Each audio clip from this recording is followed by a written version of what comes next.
Help me to reach 2,000 subscribers. The sound that changed everything was so small it barely belonged in the world that followed. A delicate metallic clink. A ring hitting the edge of a desk. My ring. I froze in the doorway of my fiancé Daniel's classroom as the girl standing beside him slipped it back onto her finger. She looked up at him with a smile that was too soft, too familiar, too full of promises that did not belong to her. My chest tightened like someone had wrapped a rope around my ribs and pulled. She was his student. 19. Maybe 20. Wide eyes. Nervous hands. And wearing the ring he had given me 3 weeks ago. I did not speak. I could not speak. The air felt wrong, too heavy, too warm.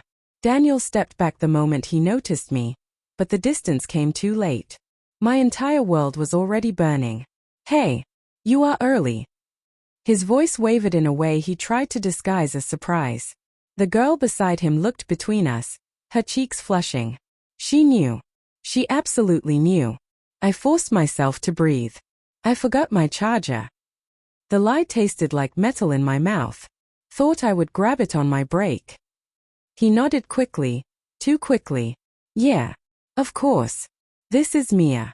She needed help after class. Mia. Help after class. Words that suddenly felt like shadows hiding something crawling underneath. She lifted her hand in a small wave. The ring there caught the light like a taunt. My throat tightened. I turned away before I could watch her touch him again.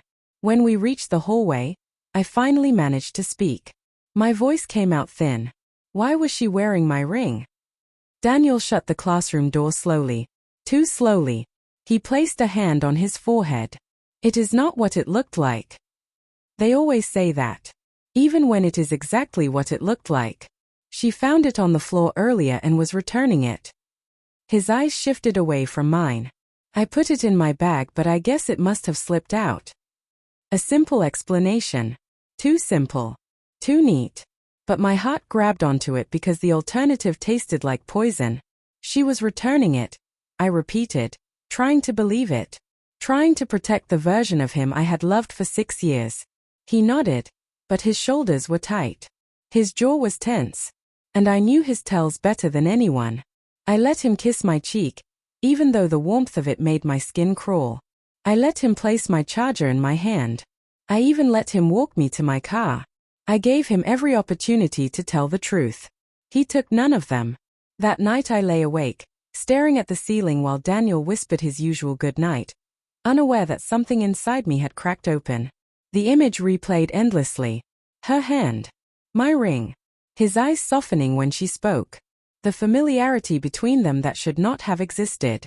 By morning I had convinced myself I was imagining it. Stress. Overthinking. Everyone said teachers often helped their students.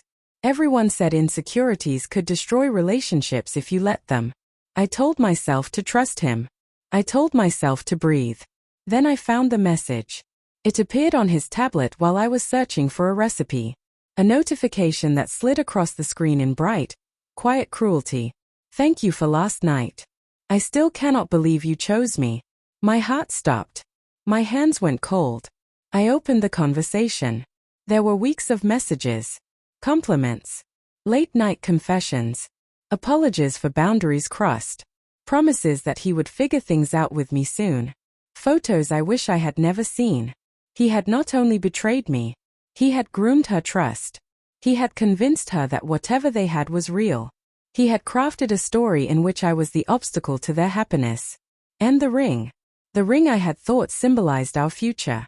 He had given it to her one night when she cried about feeling like a secret. Then he took it back only when she got scared. My vision blurred. My body shook. I was not imagining anything. The truth had been rotting beneath every smile he gave me for months. When he came home that evening, I was sitting at the table with his tablet placed neatly in front of me. He opened his mouth to speak, but words crumbled on his tongue when he saw the screen. Mia had sent another message. I read it aloud, my voice painfully calm. She says she misses you. He sank into the nearest chair. I made a mistake. His voice cracked. I did not mean for it to go this far. I laughed. A sound hollow enough to echo. You gave her my ring. His face tightened with shame. She needed to feel special. And I did not. Silence landed between us like a body. He reached for my hand. I pulled away. Do you love her? I whispered. He closed his eyes. I thought I did. There it was. The final fracture. The truth that left no space for repair. I stood. I packed. I walked out. He did not try to stop me. Maybe he knew he no longer deserved to. 2 weeks later, I heard through a colleague that Mia had been proudly wearing an engagement ring. The same one he once promised would be mine forever. Maybe that was her victory. Maybe it was his punishment. Maybe it was neither. But it no longer belonged to my story. I had already started writing a new one.